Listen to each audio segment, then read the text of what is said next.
In a joint meeting with the Senate colleagues, with their Senate colleagues, for a speech from President of South Korea. The House live on C-SPAN, and of course the Senate gaveling in just a moment here on C-SPAN 2.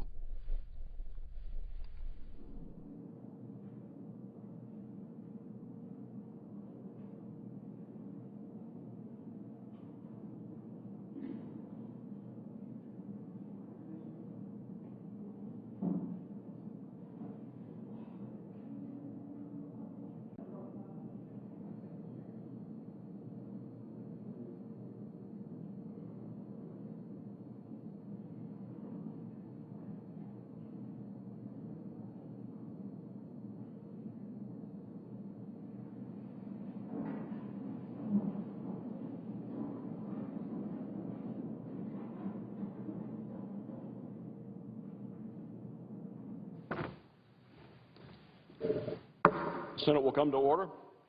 The chaplain, Dr. Barry Black, will lead the Senate in prayer.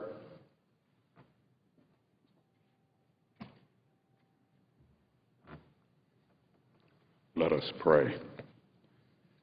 Eternal God, source of all goodness, teach us how to master ourselves that we may serve others.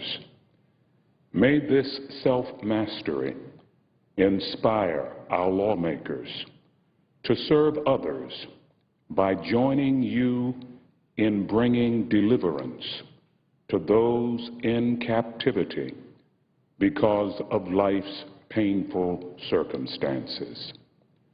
Support our senators with your strength as you guide them with your wisdom.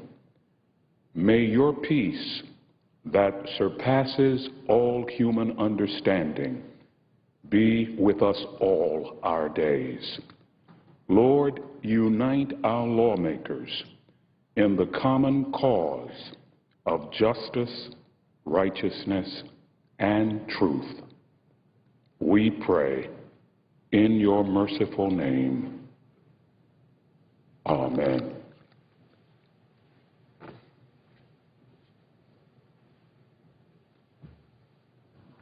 Please join me in reciting the Pledge of Allegiance to our flag. I pledge allegiance to the flag of the United States of America and to the republic for which it stands, one nation, under God, indivisible, with liberty and justice for all.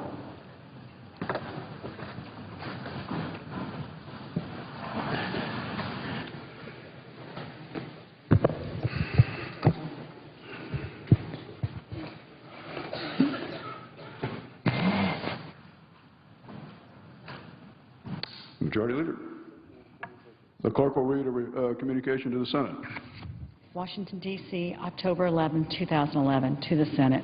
Under the provisions of Rule 1, Paragraph 3 of the Standing Rules of the Senate, I hereby appoint the Honorable Jim Webb, a senator from the Commonwealth of Virginia, to perform the duties of the chair. Son Daniel K. Inouye, President pro tempore. Mr. President. Majority Leader. Following leader remarks, the Senate will be in morning business till 5:30 this evening. At 5:30, there will be 3 roll call votes. The first vote will be on confirmation of Tricia Milazzo. That's a vote for a judge. We appreciate the cooperation we've gotten on that. The second vote will be on passage of 1619 China currency, and the third will be on 1660, the American Jobs Act. Mr. President.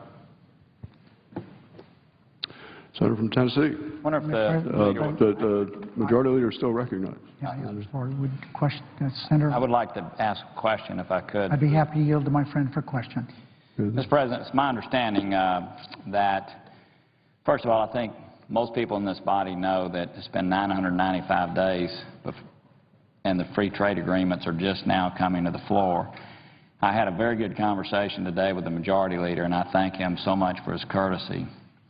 But it's my understanding for all those who want to see the free trade agreements ratified prior to the time that the South Korean president comes on Thursday to make his joint address, for all of those who want to see that passed and in hand in advance of that, If we were to get on the jobs bill, as I understand it, we would have to stay on the jobs bill for 30 hours. And so by getting on the jobs bill, it would actually preclude us from being able to successfully pass those free trade agreements in the time that all of us would like. I'd like for that to be verified by the leader, if that's possible, Mr. President. Well, Mr. President, around here you can do anything by unanimous consent. The work that the Republican leader and I went through, perhaps a little easier on his side than mine, to get the trade bills in the position they're in was fairly difficult.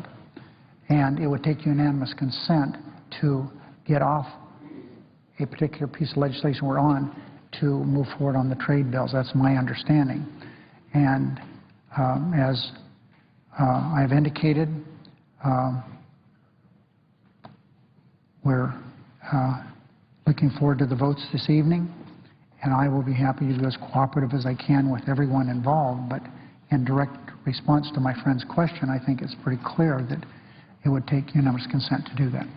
Mr. President, my understanding is unanimous consent would be very unlikely, considering the fact there are a number of folks that actually don't want to see these trade agreements passed. So the evidence is that if we were to get on the jobs bill, and I thank the leader for talking with me about this, it's very unlikely the free trade agreements will pass in the time that all of us would like to see prior to the President of South Korea being here. So I yield the floor, and I thank the majority leader for letting me have this dialogue and for having the dialogue we had on Thursday evening.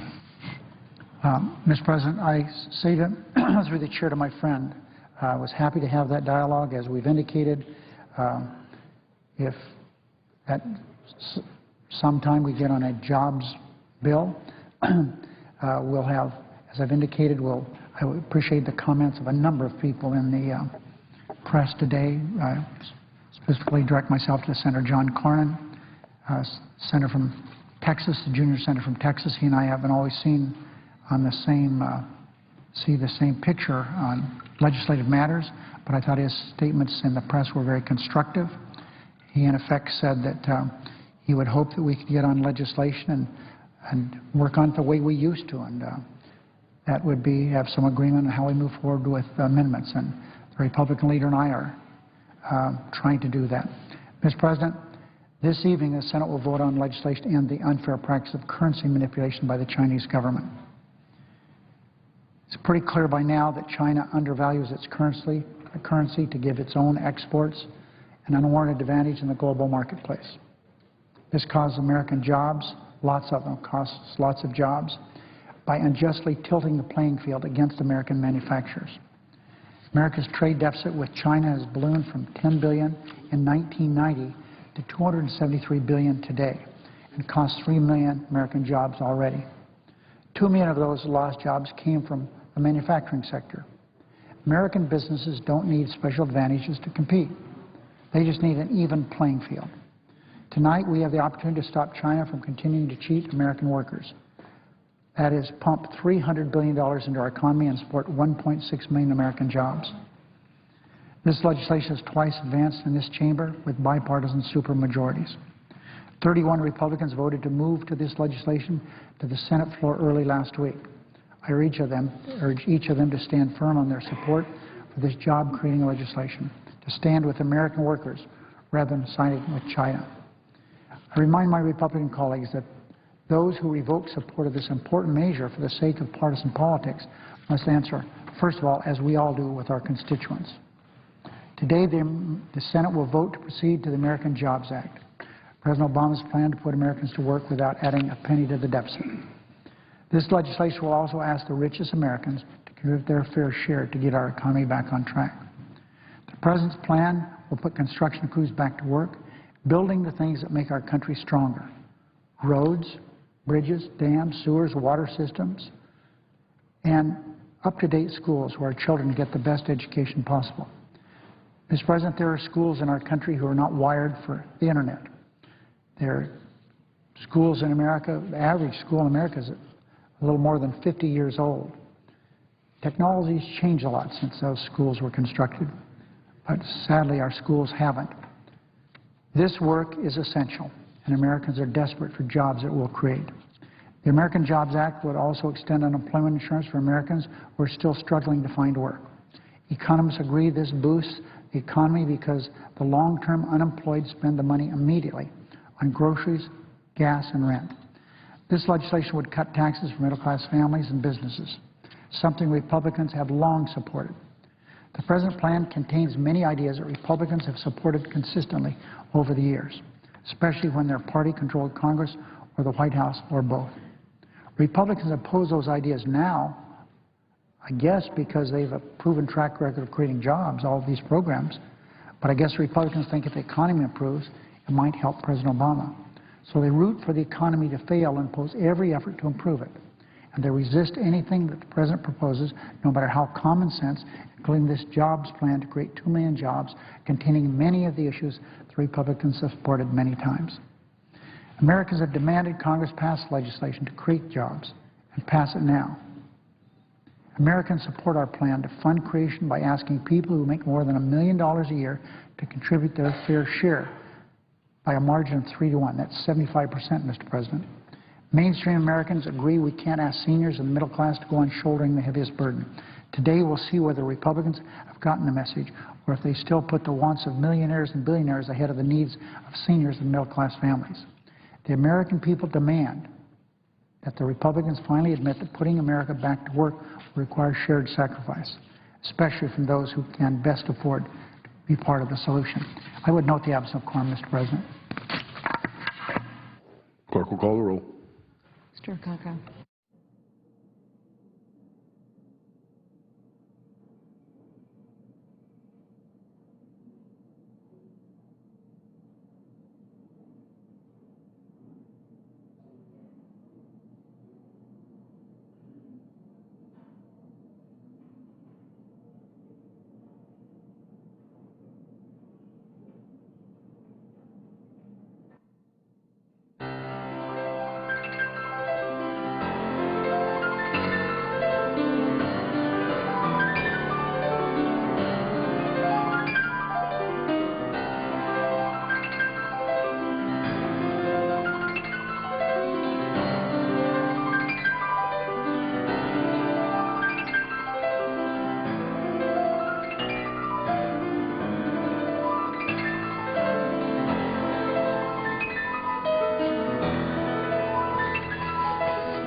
Republican leader. A little later today, the Senate will vote. Senator, quorum call. I ask consent that a quorum call be dispensed with. Without objection, so ordered. A little later today, the Senate will vote on President Obama's second attempt to address our nation's ongoing jobs crisis with a stimulus bill. And Republicans actually welcome the opportunity. If voting against another stimulus is the only way we can get Democrats in Washington to finally abandon this failed approach to job creation, then so be it. The President's been calling for this vote for weeks, and in my view, we can't have it soon enough. In fact, on the previous bill, I kept trying to get a vote on the President's first version of the stimulus bill. We'll be voting on the second, sort of modified version of the stimulus bill here this afternoon. This is a vote Republicans are anxious to have. For nearly 5 years, Democrats have controlled the Senate. For the last 3 of those years, they've also controlled the White House. And by proposing a second stimulus, Democrats are showing the American people that they have no new ideas for dealing with our jobs crisis. Today's vote is conclusive proof that Democrats' sole proposal is to keep doing what hasn't worked, along with a massive tax hike that we know won't create jobs. So it's hard to overstate the importance of this vote. The President's first stimulus was a legislative and economic catastrophe. Nearly 3 years after passage, we're still learning about its failures and its abuses. We knew it was a bailout for states. We knew all about the absurd projects it funded. And over the past few weeks, we've also learned that the Obama administration was doing the very thing with solar companies that it once rightly criticized many others for doing on Wall Street, gambling with other people's money. The federal government playing venture capitalists with our tax money. But there's really only one thing you need to know about the first stimulus to oppose the second one, and it's this. $825 billion later, there are 1.7 million fewer jobs in this country than there were when the first stimulus was signed. That's the clearest proof it was a monstrous failure. And it's the surest proof we have that those who support the second stimulus are not doing so to create jobs. As I see it, that's really what today's vote boils down to. Everyone who votes for this second stimulus will have to answer a simple but important question. Why on earth would you support an approach that we already know will not work? Of course, the truth of the matter is, most Democrats know just as well as I do that passing another stimulus and tax hike is a lousy idea, which is why the Democrats are having such a hard time convincing their colleagues to vote for it. So here's what they've decided to do instead. Democrats have designed this bill to fail. They've designed their own bill to fail, in the hopes that anyone who votes against it will look bad for opposing a bill they mistakenly refer to as a jobs bill. That's not just my interpretation. That's the senior senator from New York has been out there telling reporters that what the Democrats are going for today is contrast. Senior senator from New York said this is all about contrast, not about jobs, about contrast. It doesn't seem to matter that this bill won't pass, or that even if it did pass, American businesses would be stuck with a permanent tax hike. Forget about all that. What matters most to the Democrats who control the Senate, according to the stories I've been reading, is that they have an issue to run on for next year. This whole exercise, by their own admission, is a charade that's meant to give Democrats a political edge in an election that's 13 months away. Well, with all due respect to the senior senator from New York, Mr. President, the American people don't want contrast. They want jobs. They want the Democrats who control the Senate to stop thinking about how they can improve their own political prospects 13 months from now and start thinking about how they can help other people's job prospects right now. They want Democrats to focus on job creation, not political preservation. So I've got a better idea. How about we get this vote that Democrats already know won't pass behind us so we can focus on real job-creating legislation that we actually know is worthy of passing with bipartisan support. Republicans have been calling on Democrats to work with us on bipartisan job-creating bills for 3 years. And every once in a while, we convince them. Tomorrow, we'll approve 3 free trade agreements that I've been calling on the President to approve since his first day in office. These agreements won't add a dime to the deficit. They're expected by Democrats and Republicans to create tens of thousands of jobs. They'll have strong bipartisan support, and they don't contain a single job-destroying tax hike. Both parties also came together earlier this year to pass a patent reform bill that President Obama and Democrats in Congress touted as a job creator. And Democrats and Republicans came together this summer to pass a highway bill extension, FAA extension, that will lead to just the kind of job creation that has bipartisan support. Now, you don't hear much about any of this from the President. It gets in the way of his campaign strategy. But that doesn't mean Republicans can't continue to urge the President to work with us. And that's just what we plan to do. Over the next weeks and months, Republicans will continue to press our friends on the other side to work with us on legislation that will actually do something to create jobs in this country. Our first criterion for any proposal is that it would actually lead to more jobs, not fewer. I know that may seem crazy to some, but in our view, it's not a jobs bill if it leads to fewer jobs. Our second criterion is that it doesn't add to the deficit. There's no reason we need to exacerbate one crisis in an effort to tackle another one. Now, Democrats like to point out that the second stimulus we'll have a vote on today is, quote, paid for with tax hikes, and that it contains a tax cut. What they don't tell you, of course, is that the tax cuts last for 13 months while the tax hikes last forever. They hide the fact that over the next 5 years it will actually increase the deficit by nearly $300 billion next year alone. Permanent tax increases, temporary tax cuts. Increase in the deficit next year, $300 billion alone.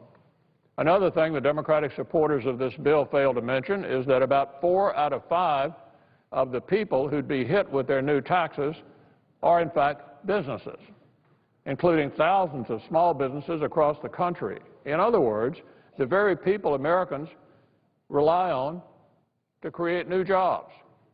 So the legislation we'll be voting on today is many things, but it's not a jobs bill. And Republicans will gladly vote against any legislation that makes it harder to create jobs right now. The President's advisors have said they're counting on a do-nothing Congress. That's why we'll be voting for legislation today that's designed to fail. If you ask me, this is a pretty sad commentary on the state of the Democratic Party in Washington. I think the American people deserve better. I think the 16.5% of Americans who are looking for work or who stopped looking for work deserve better. I think the 4.5 million Americans who've been out of work for more than a year deserve better. I think the nearly 15% of young Americans who can't find work right now deserve better. Americans deserve more than a clumsy political stunt. They deserve better than the same well-rehearsed talking points we've been hearing from Democrats over the past few weeks. Above all, they deserve a different approach to this crisis than the one they've gotten from Democrats over the past few years. For nearly 3 years, Democrats in Congress have done virtually everything the President asked of them. Everything he asked of them. And I would remind everyone that they owned the government the first 2 years of the Obama administration. They got everything they wanted. They passed his health care bill. They passed his financial regulations bill. They passed his stimulus. They waved through all the regulations, the bailouts, and the massive spending bills. And what did we get? A bad economy became worse, record deficits and debt, a first-ever credit downgrade, and 1.7 million fewer jobs. Democrats may have run out of ideas, but Republicans are ready to work with them on a new approach. It's why we're here, and we're ready to act. Mr. President, I yield the floor. Under the previous order, the leadership time is reserved. Under the previous order, the Senate will be in a period of morning business until 5:30, with senators permitted to speak therein for up to 10 minutes. Mr. President. Senator from Tennessee. Mr. President, I rise to talk a little bit about the conversation we just had on the floor. There's no question in the state of Tennessee and all across our country, I think the biggest item on anybody's mind is our economy and people having jobs in each of our states. Mr. President, I still believe that the very best thing we can do to create a sound economy in this country is for this deficit committee to do the things that it needs to do in November and December, and for us to show the American people that we have the ability to deal with the big structural issues that our country faces. I believe that with all my heart. I don't think there's a business in our country today that is looking for some sugary stimulus bill that'll be here and gone and leaving us with lots of debt and increased taxes down the road. I believe that. And I guess, Mr. President, I'm disappointed that, again, we're in a situation just like we were last Thursday night where we're really not here to solve problems, neither side, candidly. We're here to have some political stunt take place. I do want to say to my friends on both sides of the aisle, there are numbers of people here that have worked hard to get the free trade agreements in the place that they need to be, and I think we're all expecting them to pass tomorrow. And I think all of us who support these 3 free trade agreements that have been languishing for 995 days, and by the way, that includes lots of senators on both sides of the aisle, I think what we just heard the leader say, that if we were to get on this jobs bill, as he's advocating that we get on today, the likelihood of us actually taking up these free trade agreements and passing them tomorrow is almost nil. I mean, it's not going to happen. We know that there are people who oppose the free trade agreements, and I doubt very seriously we're going to see a unanimous consent to move off a jobs bill that everyone knows is really for show onto something that is serious like the free trade agreements that some people oppose. So I've had lots of conversations with senators on both sides of the aisle over the course of the last 72 hours regarding the need for us to have a real debate on jobs, and I hope that at some point we'll actually have a real debate on a real jobs bill that people really want to pass. I would say that to make that happen, that would actually mean that the Republican leader and the Democrat leader would actually have to sit down and craft a piece of legislation that there's common ground on. Of course, that's not what is happening, and we know that. And for all of us who have things that we've done in life that are productive and we've chosen to come serve our country in this way, we have the ability to be productive in other ways. For all of us to come up here and to watch this continual charade taking place in this body, it's disappointing. It burns up a lot of time, and we accomplish nothing for the American people. So, candidly, Mr. President, I want to have a debate on jobs. I know that, again, moving to the jobs bill tonight would negate the opportunity for the only thing that we've could do recently to actually create jobs, which is passing these free trade agreements, which what they will do is enhance American manufacturers' ability to make and sell things overseas, enhance farmers across our country and their ability to sell their goods overseas. It is a one-way positive street for us because these countries already have low tariff barriers in our own country, so it lowers those barriers for us into their country. So, Mr. President, I'm going to vote against proceeding to the jobs bill. I am disappointed that we continue to do things. We know we have a Republican House, and we know to pass something that's good for this country, that requires a negotiation between all the players. And so each time we bring these bills up that are totally crafted in partisan ways, we know that all we're doing is wasting time. I do have one glimmer of hope, and that is this Deficit Reduction Committee. The fact is that this committee was put together with 6 Republicans and 6 Democrats. So this committee has the ability to do some things that no one can blame the other side. I mean, we're talking about something that's totally split. I'll say one other thing, Mr. President. This committee was put together and was solely conceived by leadership in the United States Senate and the House. So we had 4 people, the leaders of the House and Senate, who conceived of this super committee. And they are the ones that appointed the members to this super committee. They decided who the members of this committee were going to be. They set it up purposely so that it was equally balanced, 6 and 6. And so, candidly, the success of this committee is totally in the hands of our leadership. And so it appears to me that for the first time in a long time, we actually have within leadership's hands totally the ability of something that's great for our country to pass.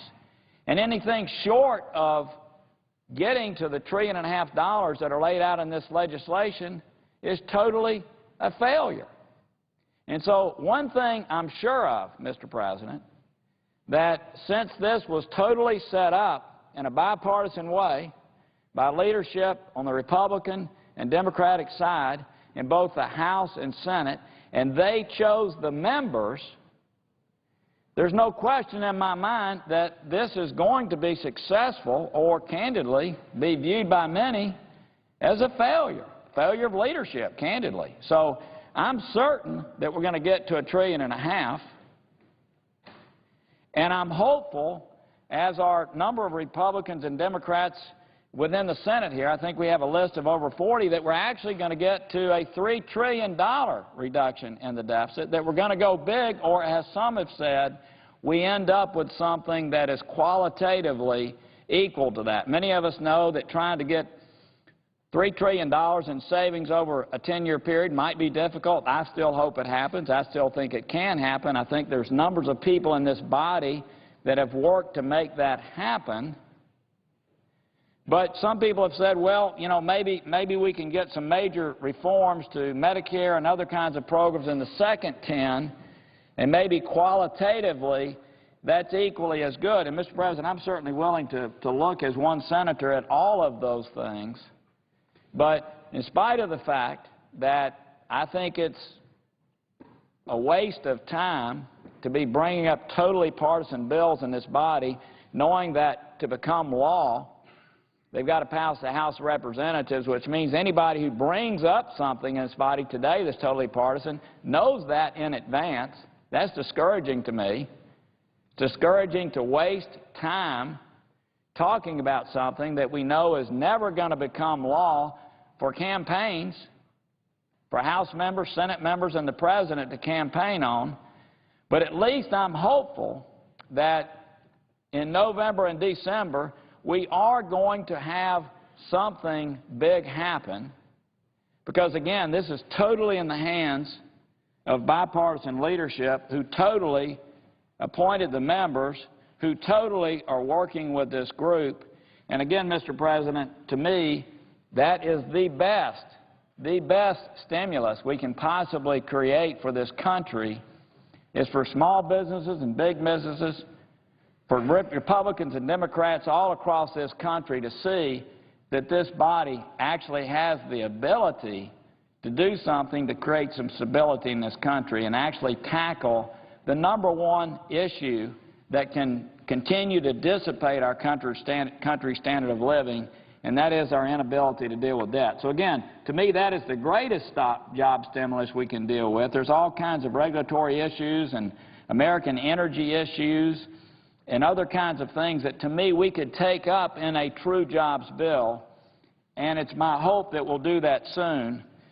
But all I had to hear today, in addition to knowing that this really is a partisan effort, which, again, I hate to see ever taking place on this floor, is the fact is that for any senator who wants to see the 3 free trade agreements that have been languishing, any senator on the Democratic side, any senator on the Republican side that wants to see the 3 free trade agreements passed into law tomorrow, as has been planned, anybody that wants to see that happen must vote no on the jobs bill being debated, because as the Majority Leader has stated today, if we begin to debate the jobs bill, that means that we cannot, without unanimous consent, which we know will not happen in this body, we cannot pivot and go to the trade agreement. So, Mr. President,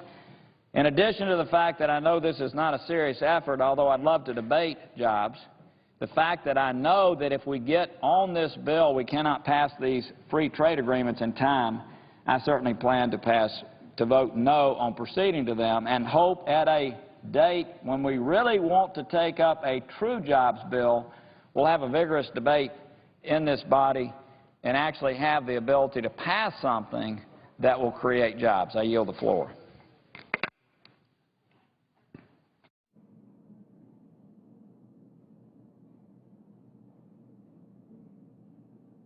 Mr. President, I notice the absence of a quorum. Clerk will call the roll. Mr. Okaka.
Consent that further proceedings under the Quorum Code be dispensed with.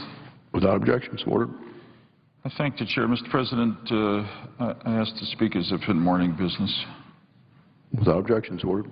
Thank you. Mr. President, I come to the floor to speak about two of the votes that we'll be casting at approximately 5:30 this afternoon, and to explain why I'm going to vote, how I'm going to vote. On the first, the legislation regarding China's currency policy, I'm going to vote no, and I want to explain why.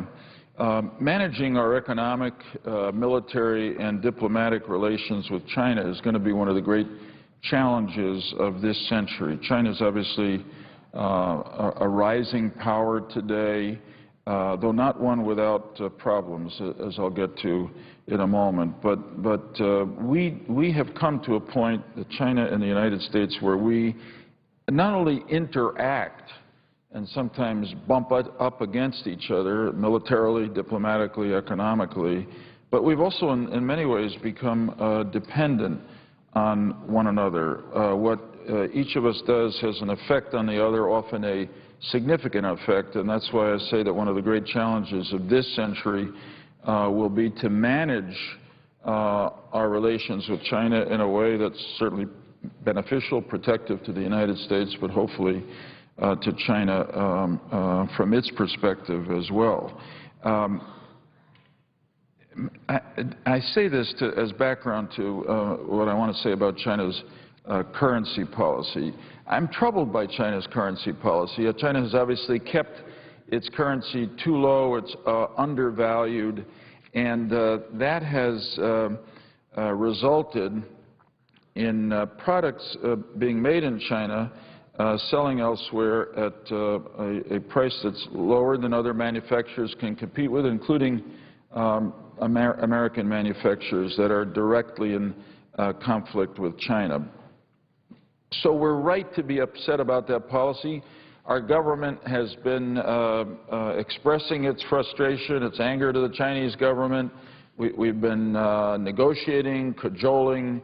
I must say in acknowledgement of reality that the Chinese have slowly allowed their currency to rise, approximately 30% in value over the last 6 years. But it should be allowed to rise more.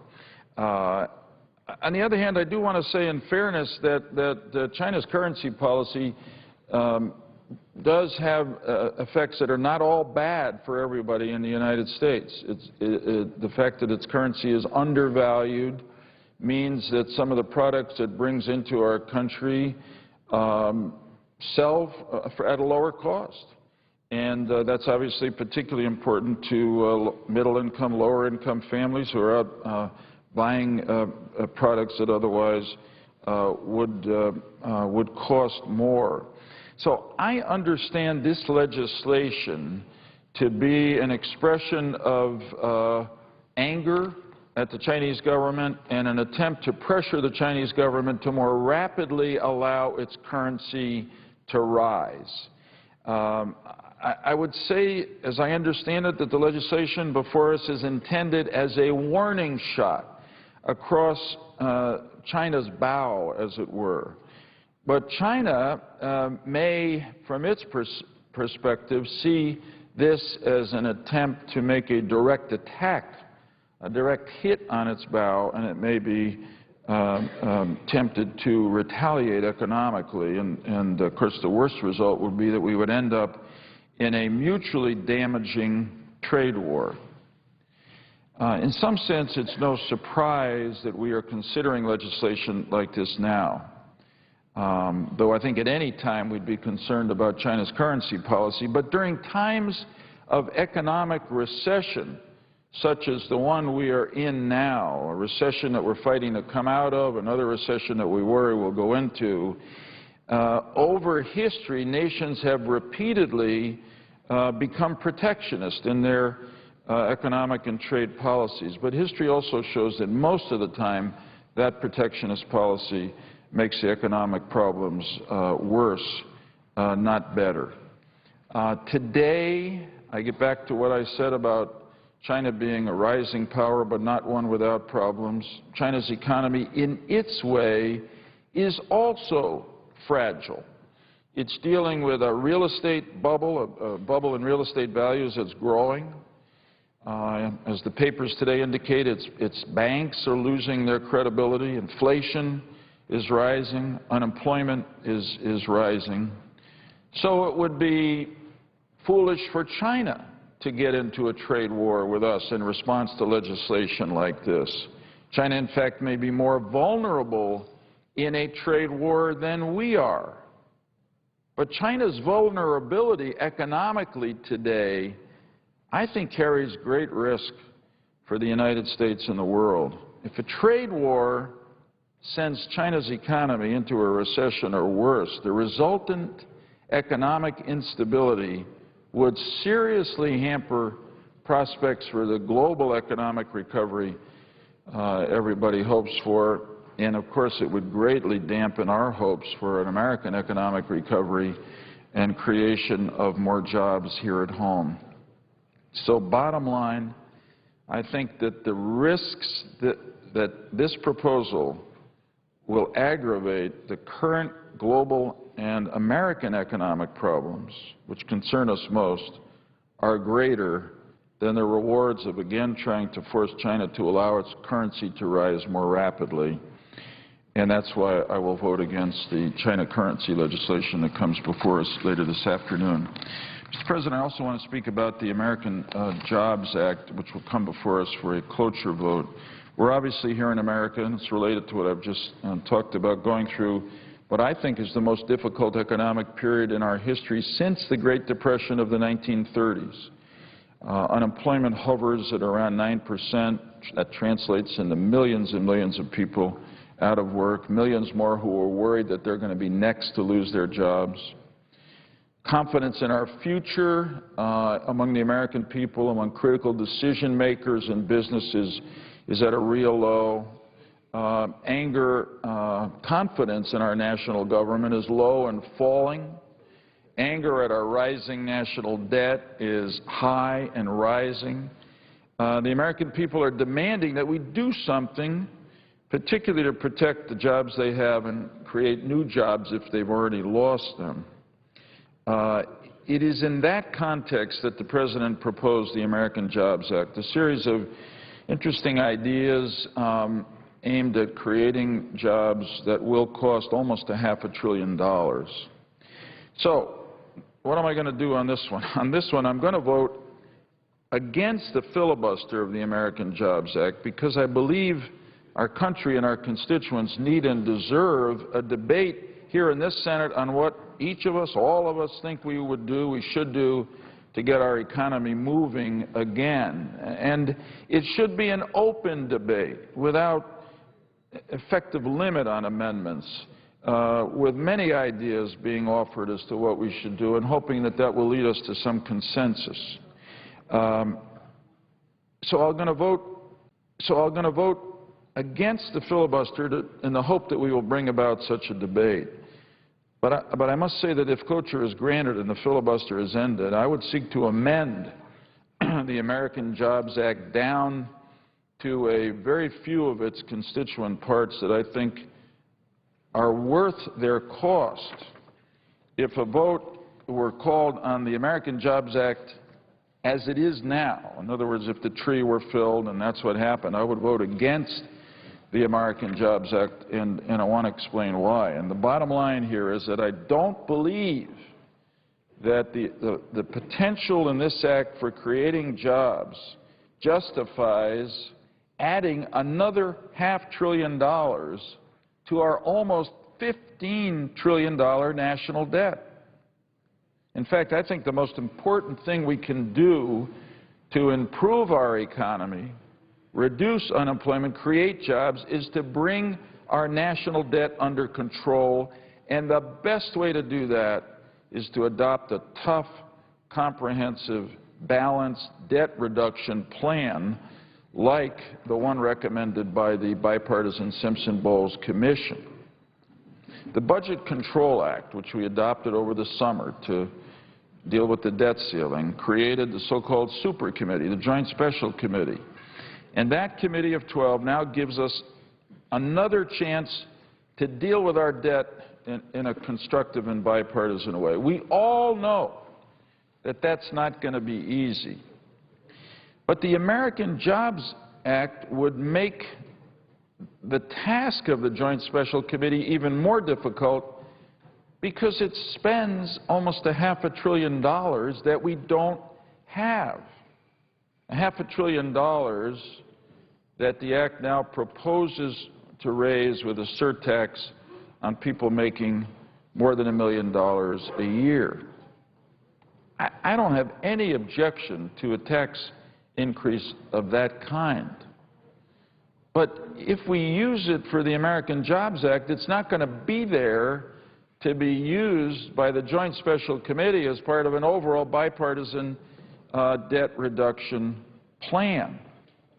And we desperately need to have some sources of revenue along with spending cuts to adopt the kinds of reductions in our debt that the country's future urgently needs.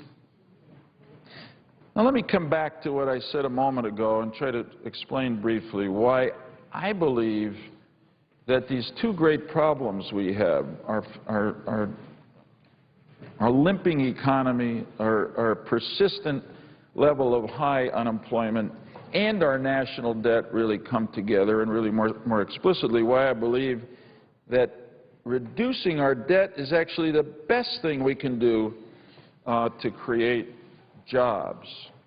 The jobs we need are going to come from the private sector. Government in our system economically never has created the jobs itself. It shouldn't. It can't anymore because we don't have the money to do so. The jobs always will come where most people have been employed in our country, and that's in the private sector. If you chart corporate investment on the same graph as job creation, you will see that the two lines follow each other almost exactly. This is a chart prepared by the Bureau of Economic Analysis at the Bureau of Labor Statistics of the federal government. And over the last 50 years, beginning in 1961, going to 2011, it charts two things. The gray line is investment in real equipment and software spending, and the purple line is private employment numbers. And this is to me, when I saw this, I thought it was a stunning chart and really very compelling, because you can see that corporate and private business investment is almost exactly along the same line. A little bit of a digression here, but because jobs fell more than investment, but investment was falling and jobs fell at the same time. For 50 years, this, I think, is probably the single most significant predictor of job growth in our country is business investment. So we've got to ask ourselves, how can we stimulate that kind of business investment today? Because that's what we need. We need these jobs. And I must say, regret to say, that I don't believe we can do it with the mix that's in the American Jobs Act. It seems to me like a kind of mini stimulus. The stimulus, $800 billion, that was adopted a few years ago, which I supported, I think made the economy better than it otherwise would have been. But it didn't give the economy what the President said he hoped it would give. We all hoped it would give, which was a jolt. And this American Jobs Act, which is a kind of mini stimulus that will cost $500 billion, is less likely, for obvious mathematical reasons, to give the economy the jolt. But it will cost $500 billion that we don't have, and we'll have to find somewhere to raise. To me, what we've got to do is restore confidence in people in the business sector to invest. That's what's missing today in our economy. They don't have confidence in our economic future. They don't have confidence in our government, us. They don't have confidence that we'll work together to reduce our debt, to create some predictability for them in the years ahead. And that's why I say that the best thing we can do to restore the confidence of the business community necessary for them to begin investing again, they've got the money, they're just not spending it because they're nervous about the future, is for us to come together, hopefully led by the Joint Special Committee, in a bipartisan debt reduction program. It's not this American Jobs Act. I know it's been put forward with good intentions, but I don't think it does the job we need it to do for America, and I know that will cost another $500 billion that we desperately need to reduce our debt, which will do the job that we need it to do to create new jobs for our fellow Americans. I thank the Chair, and I yield the floor.